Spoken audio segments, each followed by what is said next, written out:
जेके हक़ मौजूद है जाली मदद अर्ज़ी आहे त अॼु सिंध जे उन अज़ीम इंसान जी असां जेको आहे सो वसी तक़रीर जे हवाले सां उनजे आॻनि ते गॾु थिया आहियूं, जंहिंजो नालो हज़रत मखदूम क़ाज़ी ग़ुलाम अहमद गचीराई कुरैशी आहे। पाण पंहिंजे वक़्त जा जयद आलिम ऐं शाइर हुआ। साईं जन जो तारुफ़ तमामु वसी आहे। असां चाहींदासीं त मुख़्तसिर साईं जी जेका सवानी पासो आहे ऐं उन्हनि जो कमु किरदारु आहे उन ते साईं रसूल बख़्श गचीराई साहिब जन रोशनी विझनि। उन खां अॻु आउं फ़क़ति चंद शयूं जी ख़िदमत में हाज़ुरु रखंदुसि। जॾहिं 12वीं सदी हुई यानी 1145 हिजरी, तॾहिं असांजे हिन हिते खां थोरो अॻिते मखदूम अब्दुर्रहमान खोड़ा शरीफ़ जो पाण पंहिंजे वक़्त जा जयद आलिम ऐं तमामु हिकु वॾे मुदबराना जेको आहे सो शख़्सियत जा मालिक हुआ। 1145 हिजरी में संदन शहादत थी आहे। उन शहादत जो जेको सबबु हुयो उन जो सबबु उहो हुयो, उन जा 2-3 पहलू आहिनि सबब जा, पर अहम जेको उन्हनि जी शहादत जो सबबु थियो उन वक़्तु हिन सॼे ख़िते ते या नूरबंद कलोड़े जी काज़ी साहब साईं उस्ताद साहब अस्सलाम वालेकुम। साईं मुंहिंजा अर्ज़ु आहे त थोरी शाम जो वॾो करे कजे प्रोग्राम, पर न थी सघियो। मां पूरी वियुसि हिन सां दोस्तनि सां सलाह करणु त मूंखे कोठी कोड़े छॾियो हुजे बसि हाणे हलूं था हली था करे चूं न शाम वाच जो बंदिशो आहे, तूफ़ान जो ऐं मींहं जो बि आहे।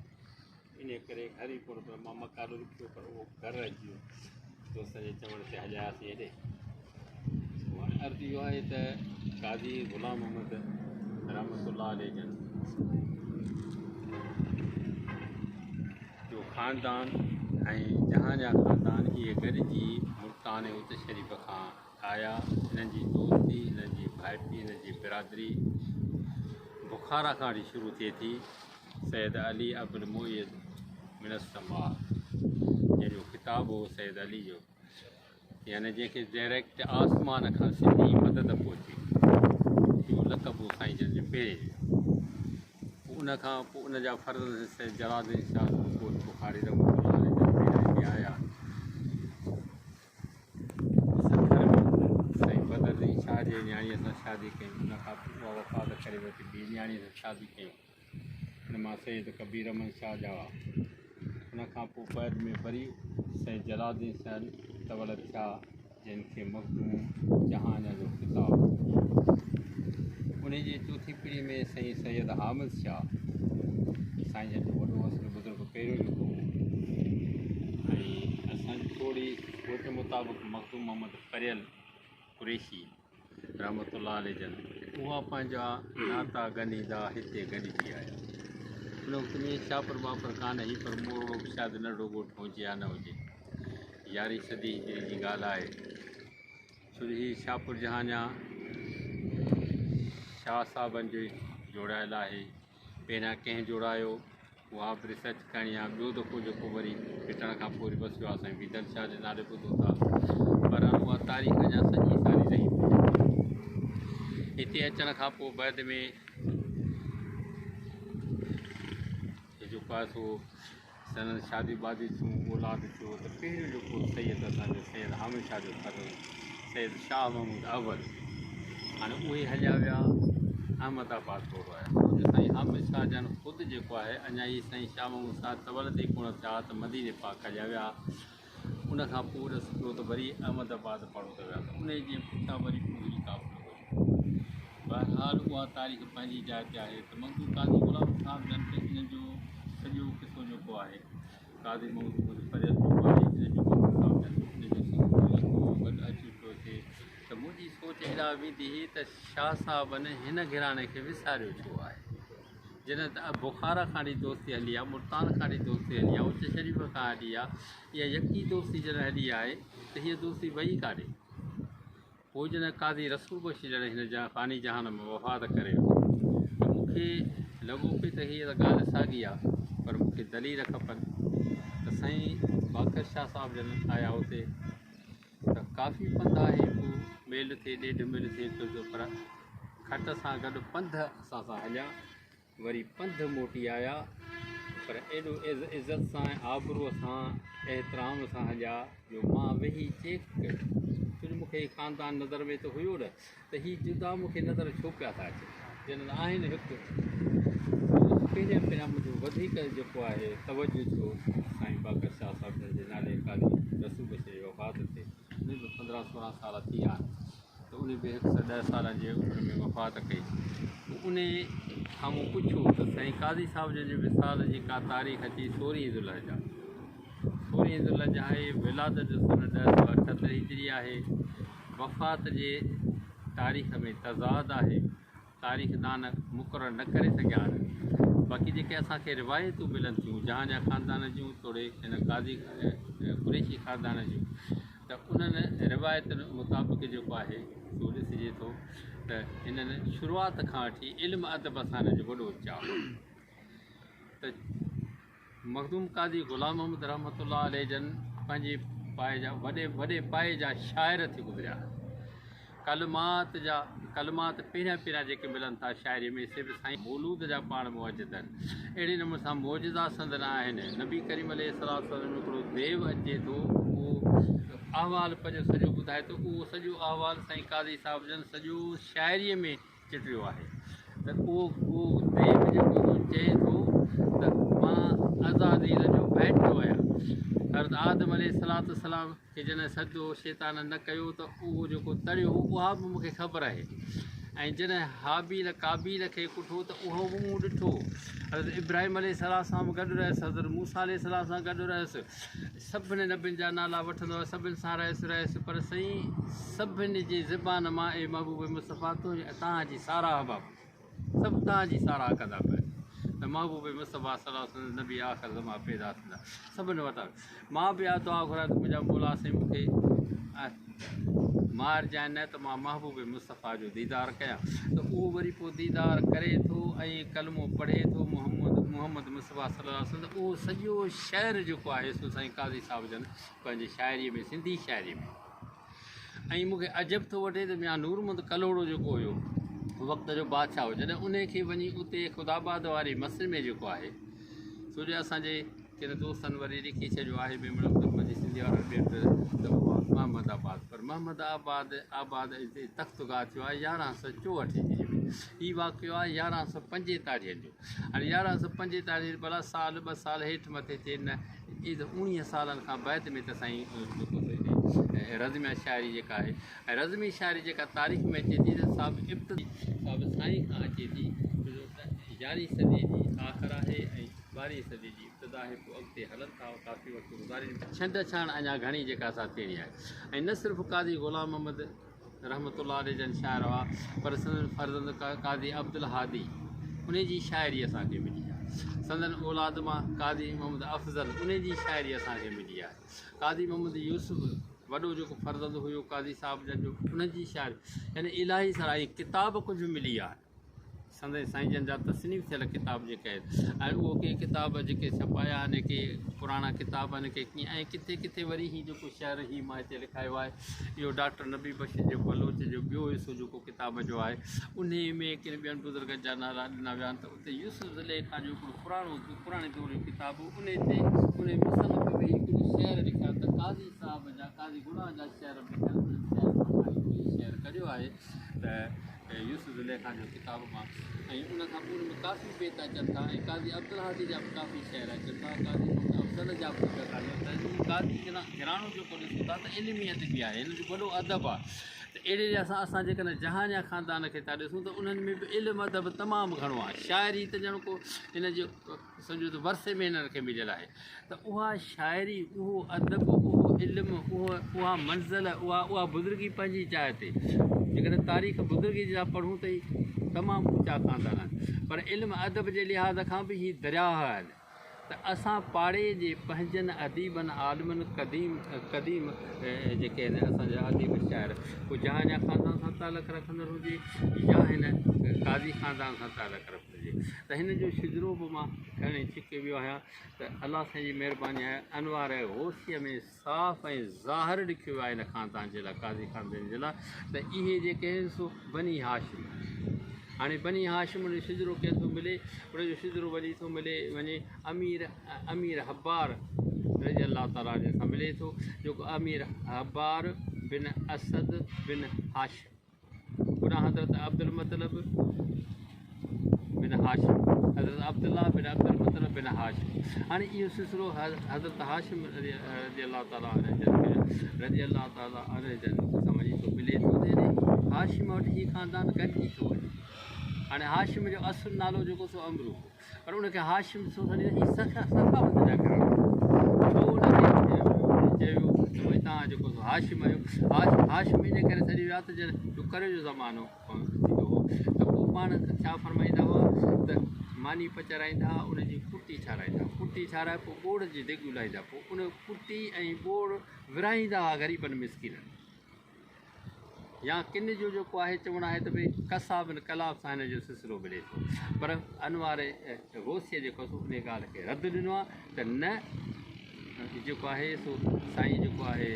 अमीर अब्बार बिन असद बिन हाशिम सां सिलसिलो मिले थो त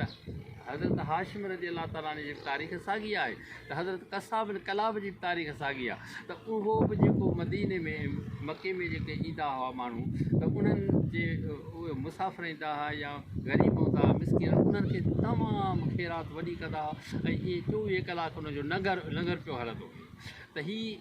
कसा हज़रत कसा रज़ी अलाह ताला या हज़रत हाशिम रज़ी अलाह ताला त हज़रत अमरो खे हाशिम सॼो ई इन करे वियो जो हीउ तमामु इहो यानी चूरो मानीअ जो ऐं ॿोड़ घुराईंदो तक़सीम कंदड़ माण्हुनि खे खाईंदड़ त हीउ बनी हाशिम ख़ानदान जेको आहे अज़ीम ख़ानदान आहे पर नबी करीम अलैहिस्सलाम खां पोइ हीउ ख़ानदान कुझु सैद थी आहे महबूब मुस्तफ़ा सल्लल्लाहु अलैहि वसल्लम ते सभिनी जहाननि जी 18,000 जहाननि जी बग आहे त उहो सैद थी आहे बनी हाशिम साॻी ॻाल्हि आहे बहरहाल असांजो अर्ज़ु इहो थींदो आहे त असांजो गुरसा संगत जो मंशूर सम्झो त इहो आहे त इहो छा सम्झो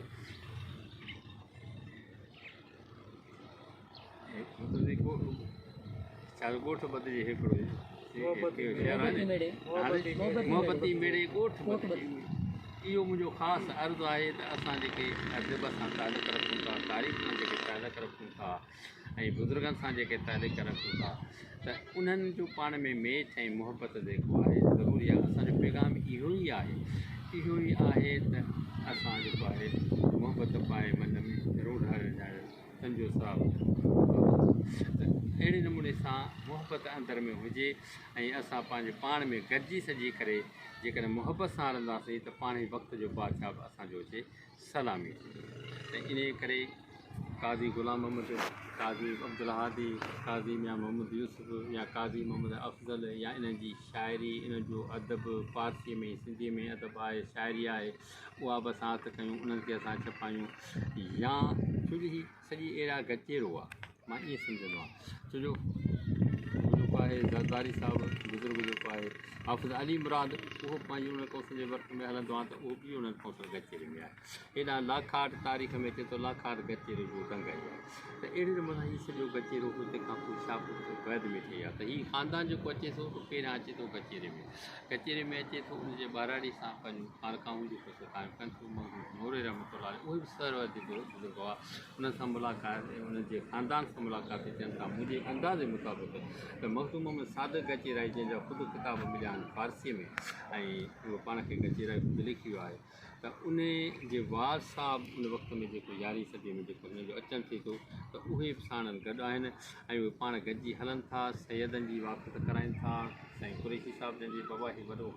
ख़ानदान आहिनि तव्हां हिननि जा मुरीद थियो अलाह तबारक व ताला तव्हांखे मां तव्हां वॾो फैज़ आणे ॾियो त मखदूम साहिब जन ख़ुदि ताईद कनि था हिननि बुज़ुर्गनि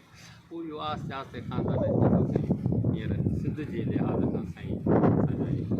शाह मोहम्मद साहिब जन वॾे में वॾा असांजा बुज़ुर्ग आहिनि ऐं साईं शाह हामिद, उनखां पोइ उनजा फर्ज़ शाह महमूद शाह अव्वल जेका अहमदाबाद बड़ौदा आहे, उनखां पोइ उनजा फर्ज़ वरी साईं हामिद शाह, उनखां पोइ चौथे नंबर ते वरी साईं शाह महमूद आहिनि। पोइ उनजा साईं वीदर शाह पोटो, उहो वरी गॾिजी वरी हलिया विया, वरी हैदराबाद वारो ख़ानदान ठही वियो। पर पूरे सिंध में जेको बि जहां जा ख़ानदान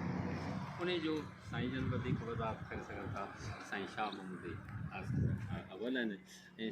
साईं शाह महमूद जन जी तारीख़ 5 सितंबर जेको आहे मुंहिंजे सम्झ मुताबिक़ 1167 हिजरी आहे। साईं जन खे बर्द कयो आहे त वरी सभई गॾिजी सॼी करे साईं जी तारीख़ खे जेको असां उजागर कयो त जहां जा ख़ानदान हुजे त पाए बनी हाशिम कुरैशी ख़ानदान हुजे, इन ख़ानदान खे असीं खणी हितां जा मक़ामी साहती परगिणे जा अदीब जेके आहिनि या ॿिया बि जेके बहिरो वठनि, धारिया माण्हू वञी रिसर्च कनि, उन्हनि खे मुबारक हुजनि, उन्हनि जा असीं क़दम चुमंदासीं, लख शाबस हुजनि उन्हनि खे, पर उन्हनि खे ग़लतीअ जो अंदेशो थी सघे थो। इन लाइ मुंहिंजो साईं जन खे अर्ज़ु आहे त मां किताब जेको छपायां पियो थो इन गचेरे ते, हिकिड़ो हिसो अची वियो आहे, ॿियो हिसो अची वियो आहे, त उन में ई शाहपुर जा बुज़ुर्ग लिखा आहिनि। त साईं जन खे इहो अर्ज़ु आहे त साईं तव्हां पाण खां वठी साईं शाह महमूद ताईं तव्हां पंहिंजो सिलसिलो मूंखे ॾिठी या उन्हनि जो कहिड़ो किरदारु आहे, त उहो बि मां गचेरे जे किताब में भाऊ असल में बि रिसर्च करे रहिया आहिनि। शाहपुर जहां जा ते कॾहिं ॿधो शहर कीअं थियो, छा थियो, त हिन जवान खे बि लख शाबस हुजे इन तरफ़ क़दम वधायो अथनि। बहरहाल सभिनी असांखे गॾिजी सॼी करे मुहबती मेड़ो हिकिड़ो मचाए ऐं गॾिजी जेकर हलंदासीं त असांजो हितां जो जेको लिटरेचर जेको आहे उहो साईं मादी शाह हुजे या साईं कहिड़ो बि बुज़ुर्ग हुजे, जहां जा ख़ानदान हुजे, कुरैशी ख़ानदान हुजे, त उनखे असां मंज़र ते ऐं मंज़र आम ते जेको आहे इहे चंद अल्फाज़ मां तव्हांखे रखां थो। इनशा अल्लाह ताला ॿुधी परे न आहे जॾहिं काज़ी ग़ुलाम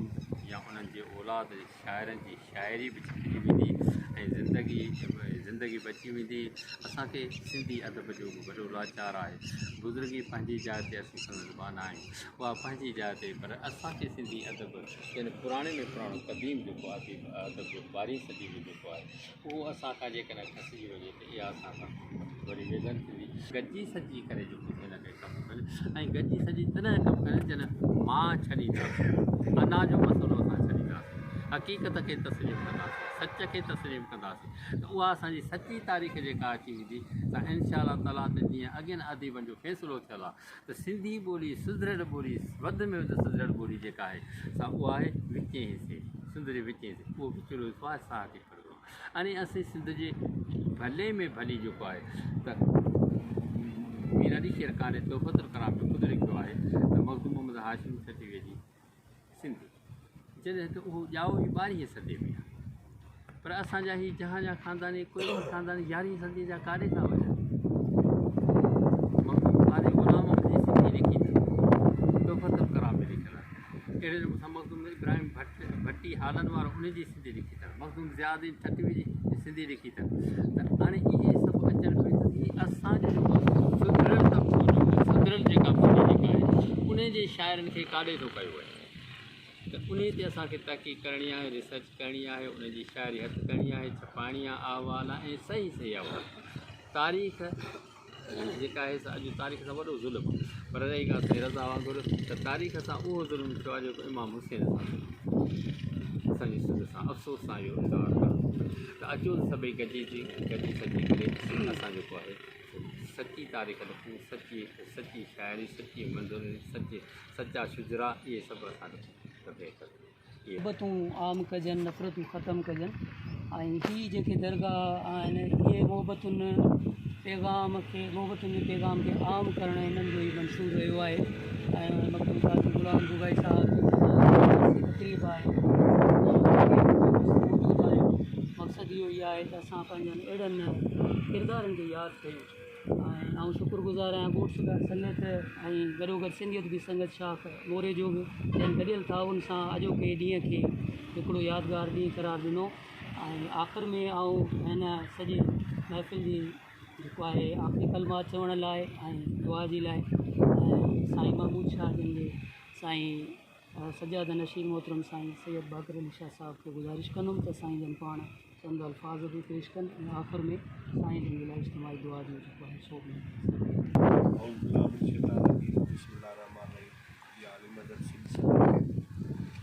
त असांजी जेकी उमिरि गुज़री आहे त असां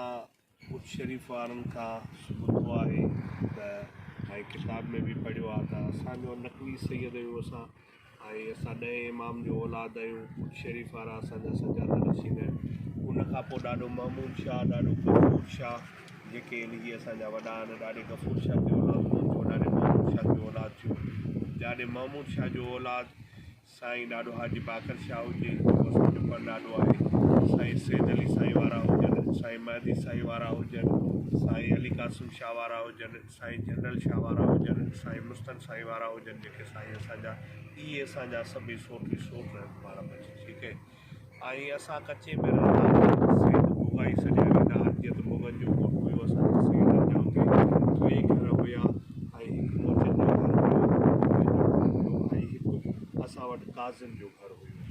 असांजो जेको चाचो मीर फज़ल शाह हो, ऐं मुंहिंजो वाल साहिबु हो साईं ज़ाकिर हुसैन शाह, ऐं ॿियो चाचो काज़ी रसूल, जेके असां चाचो चयो इन करे थो वञे जो असांजे हवेलीअ में केरु सवाइ चाचो रसूल बख़्श काज़ी ईंदो हुयो। हिननि जो जेको घर हुयो, असांजा जेके घर हुया, इहे सम्झो त फैमिली मेंबर हुया। असां हिननि जे घर बग़ैर पुछे वेंदा हुआसीं, ऐं असांजो वाल साहिबु असांजो चाचो वेंदो हो। हे ॿ साई ऐं हिननि जो वाल साहिबु असां सैयदनि जे घर में बग़ैर पुछे ईंदा हुआ। ऐं हिननि जो कुझु ख़ानदान लाड़कानो नौकिरी में रहे थो, उहे बि असांजा सम्झो त इहे हुया जीअं माइट। असां सैयदनि ऐं हिननि काज़िन में कोई फ़र्क़ु कोन हो। हिननि जी बि तमामु घणी पीढ़ी मुरीदी हुई, तमामु बहितरीनु ख़ानदान जा ई माण्हू आहिनि, जीअं असांजो घराणो आहे। पोइ जॾहिं खां वठी असां शाहपुर निकिरी आयासीं ऐं हीअ गचेरे निकिरी विया, त उन खां पोइ थोरी थी वियूं। बहरहाली असांजे लाइ अॼु बि मोहतरम आहिनि। असां हिननि खे अॼु बि हिननि जा पूरा नाला बि यादि कोन्हनि। असां चाचे जे नाले सां हिननि खे साईं खे चाचो सॾींदा आहियूं, साईं खे ॾाढो काज़ी सॾींदा आहियूं। एतिरा माना असांजा ई हिननि जा वेझा रिश्ता आहिनि। जीअं त साईं रसूल बख़्श चयो त चाचे काज़ी जी जॾहिं मैयत थी त आऊं हुन सां पंधु वियुसि। मां पंधु न, पर असांजा सभु सैयद हुन सां पंधु हलंदा। उहो असांजो वॾो हुयो, ठीकु आहे, काज़ी हुयो, पर असांजो वॾो हुयो, असांजे बचनि में ईंदो हुयो, असां हुननि जे बचनि में ईंदा हुआसीं। ऐं हीअ तमामु मोहतरम ख़ानदान आहे, ऐं हिननि जे लाइ तमामु इज़त भरियल लफ़्ज़ आहिनि। हर माण्हू कढंदो, ऐं इज़त सां अॼु ताईं हिननि जो वक़्तु बि गुज़रियो आहे। इहे न तकिड़ो भले ख़ानदान जा माण्हू आहिनि, पोइ के ग़लति कमु, को बि हिननि जो ग़लति किरदारु असां हिते वधीक तव्हां गॾिजी सॼी हिननि जे लाइ दुआ घुरो, असां बि दुआ ई घुरूं। साईं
सजना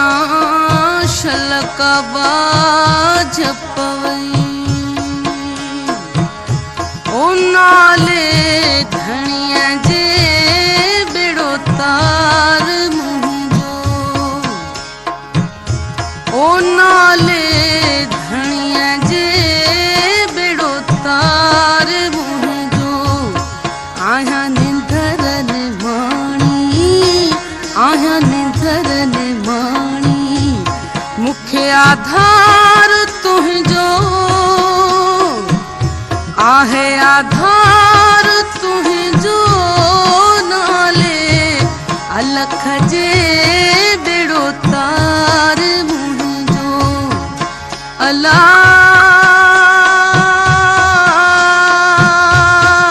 नाले धनिया जे बेड़ो तार मुंहिंजो आया निंदर ने माणी आया